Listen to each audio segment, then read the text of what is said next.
Following the recent surge of attacks in Mumbai, many have speculated that elements in Pakistan are responsible. Some of this speculation came about after the arrest and questioning of one of the terrorists caught in Mumbai by Indian authorities. The fact that is missing from the speculations and the media coverage is that the Pakistani government dismantled the political wing of ISI, which has been involved in these controversial tactics in the past.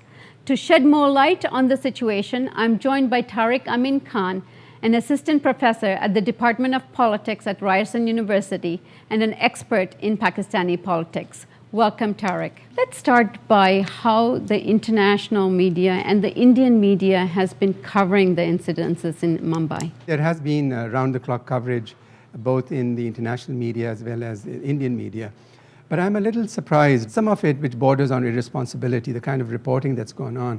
For instance, right off the bat, they've been talking about, that this is a problem that has emerged from Pakistan, and they've not made a distinction between the role of the state and those who are outside the state. That is, there are people in Pakistan who are also attacking the state in Pakistan, so it could be the same people who are also in India. But that distinction has not been made. They've also gone and talked about this idea of war with Pakistan, and these are responsible outlets such as the BBC and the CNN, and they have been reporting, things. Of course, they're saying that that's the word on the street, but I thought they needed to be a little more careful, but they haven't done that. So from all this coverage, what is it you are deciphering in terms of who is actually responsible for what happened? I think it's difficult to say who really is responsible, but there are definitely people who could have emerged from Pakistan. There is talk about Lashkar-e-Taiba being, or Jaish-e-Mohammed being the people behind it. There's also talk about the ISI, but I think the ISI is really not involved in this one.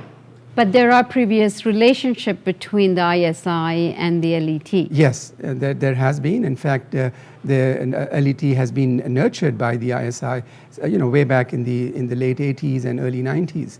But things have changed since. In 2002, the state in Pakistan actually banned Lashkar-e-Taiba. And would you say that this is all about Kashmiri still, what's happening? I think Kashmir is central in all this. The fact that even the militants or the terrorists were also talking about Kashmir. I believe they had a short interview with one of the networks, and I think Kashmir was mentioned there.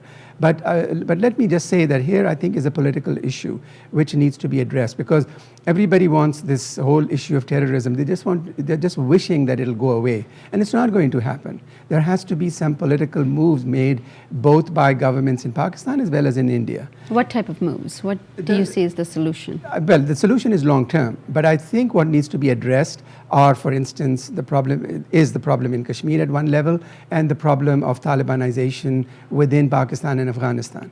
And again, and I've mentioned this earlier, that this really is a political problem as far as the Talibanization is concerned.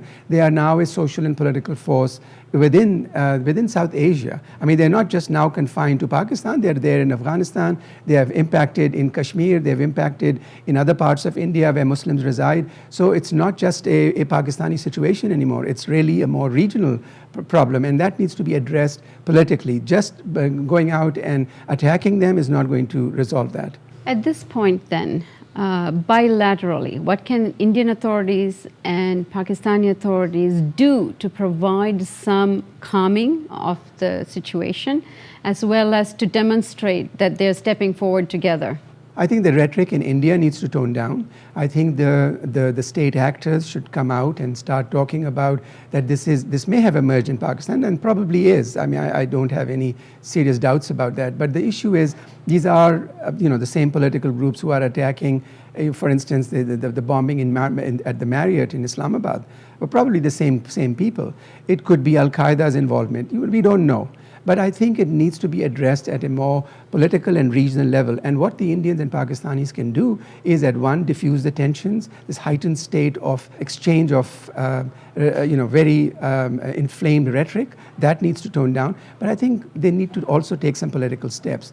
there needs to a negotiation needs to begin with the Taliban in Pakistan by the Pakistani government. They've been talking about it. They passed a resolution some time ago in their parliament, but they haven't really acted on it.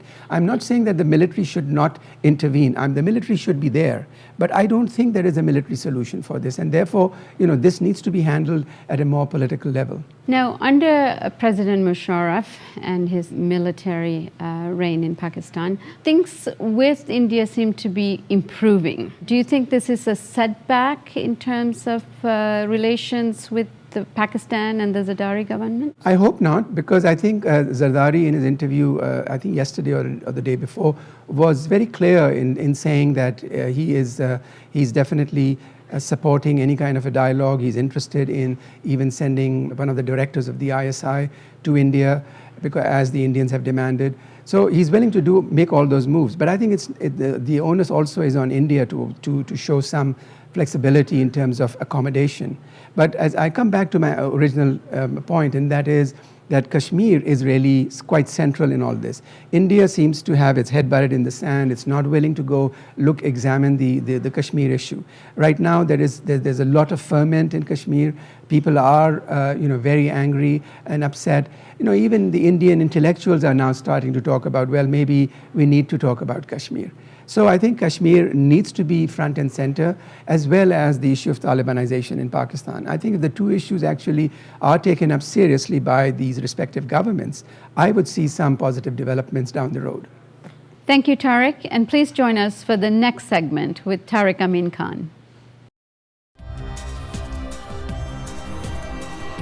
This is the sort of thing we can build right now without anyone else's permission from the government or from the business community. It's the power's in our hands. If we're not going to sleepwalk into more wars and into environmental disaster, we think we need to start with a television news network that won't bow to pressure and has the courage to seek facts. And that means independent economics. And that's why we need you.